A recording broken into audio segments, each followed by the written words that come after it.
Mesa da Palavra para 12 de outubro de 2024, dia da nossa mãe, Nossa Senhora Aparecida, Mãe do Brasil.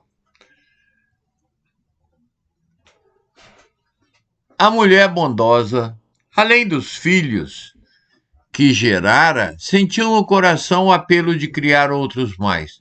Foi levando para casa crianças abandonadas.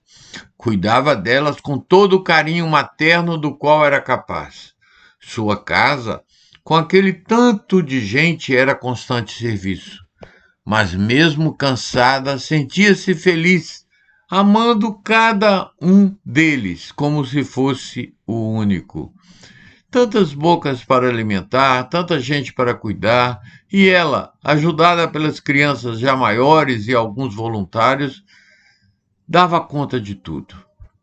Havia horas em que faltava comida ou dinheiro para comprar coisas essenciais. A mulher bondosa, com muita fé, mostrava a Jesus a necessidade que tinham. E não é que logo acontecia o milagre? Ou era alguém que chegava carregando alguma doação, ou era o aviso de um dinheiro depositado no banco por algum benfeitor. Naquela casa, ninguém tinha muita coisa, mas o que lá havia era de todos. Na grande casa, o país, o Brasil, no qual vivemos, temos uma mãe carinhosa que nos adotou e cuida de nós. Cuida como se cada filho fosse o único. A mãe de Jesus, João gosta de nomeá-la assim, a mãe de Jesus. É a grande cuidadora dos brasileiros e é a sua festa que celebramos. Ao contrário daquela da historinha de hoje, na imensa Casa Brasil, ainda há gente que sente falta de tudo, enquanto tantos outros possuem muito mais do que precisam e não têm olhares para a partilha. Na grande Casa Brasil, saltamos de escândalo em escândalo, sem nos darmos conta de que também somos responsáveis por tudo o que acontece. Na solenidade da padroeira do Brasil, Nossa Senhora da Conceição Aparecida, o trecho dos evangelhos que a Igreja nos traz é tirado de João. Trata-se, segundo a narrativa joanina, do primeiro sinal da divindade de Jesus. Nesse grande prodígio, importa que busquemos os sinais de Deus, como nos pede João, para a nossa vida de hoje.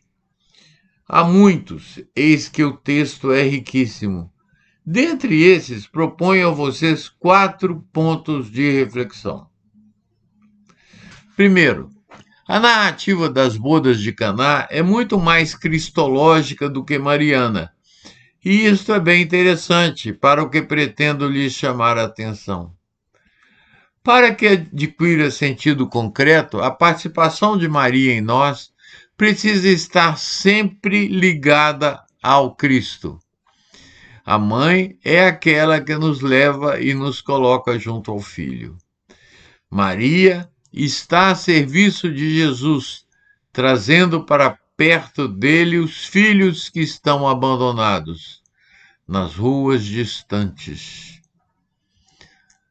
Da mesma forma que o seguimento de Jesus precisa de atenção e de constante conversão, a devoção mariana tem necessidade de ir também se depurando. Um dos nomes tradicionais de Maria, do qual gosto muito, é Nossa Senhora da Estrada. Caso retiremos a contração da preposição com o artigo ligando Senhora e Estrada, nesse título mariano, teremos Nossa Senhora Estrada. Quem sabe fique ainda mais claro que a mãe é caminho para o filho. Segundo ponto. Mesmo bem antes daquele momento aos pés da cruz, no qual a mãe nos assume oficialmente como filhos, oficiosamente ela assim já nos considerava. Maria é a mãe que se coloca atenta às necessidades humanas e as leva para Jesus, para que Ele nos ajude. Ajuda aqui precisa ter sentido maior, é também salvação. Por isso, as petições que fazemos à mãe para que as leve ao filho devem nos levar à dimensão do ser. A salvação é primordialmente tornarmos-nos seres plenamente humanos. Não que se abandonem os pedidos que tratam do ter. A salvação necessita mediações materiais. O convite, então, é para que, pouco a pouco, saiamos dos pedidos do ter e façamos petições na dimensão do ser. Quem sabe esteja nessa transformação da oração de petição uma parte importante do processo de conversão que muitos de nós vivemos. Buscando primeiro o reino, as coisas, ou seja, a dimensão do ter, virá por acréscimo. Maria é mãe atenta às necessidades que temos, e dentre essas, sua atenção maior está em nos fazer melhores e não maiores. 3. O terceiro ponto diz respeito à nossa conversão pessoal e comunitária.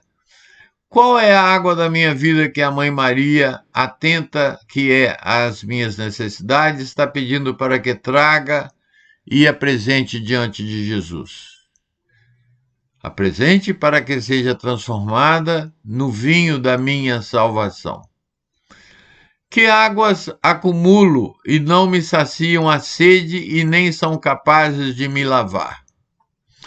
Na dimensão comunitária, enquanto igreja, em que temos sido somente, entre aspas, água suja, água guardada ou mesmo água oculta, em que o Senhor precisa transformar a nossa comunidade eclesial para que se torne vinho bom e verdadeiro. 4. Por fim, na dimensão mundial e ecológica, vale lembrar a história da Mãe Aparecida. Ela também veio das águas. Terminamos essa nossa reflexão examinando como temos tratado as águas que guardaram a Mãe no Brasil. Ninguém na grande casa que é nosso país precisa ir longe para constatar como precisam de cuidados os rios, córregos, poços, lagoas. É preciso mais cuidado com a água. Ela é bem sagrado que mantém a vida.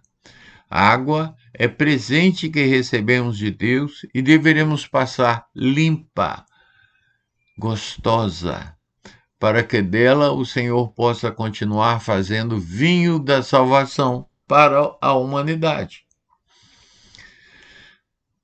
Reflexões, algumas perguntas. Que significado tem na minha vida prática o fato de Maria ser caminho levando-me ao Filho? Os pedidos que faço a Maria para que leve ao Filho estão na dimensão do ter ou na dimensão do ser? Minha devoção mariana tem amadurecido ou continua do mesmo jeito quando eu era criança ou adolescente? Salve Maria!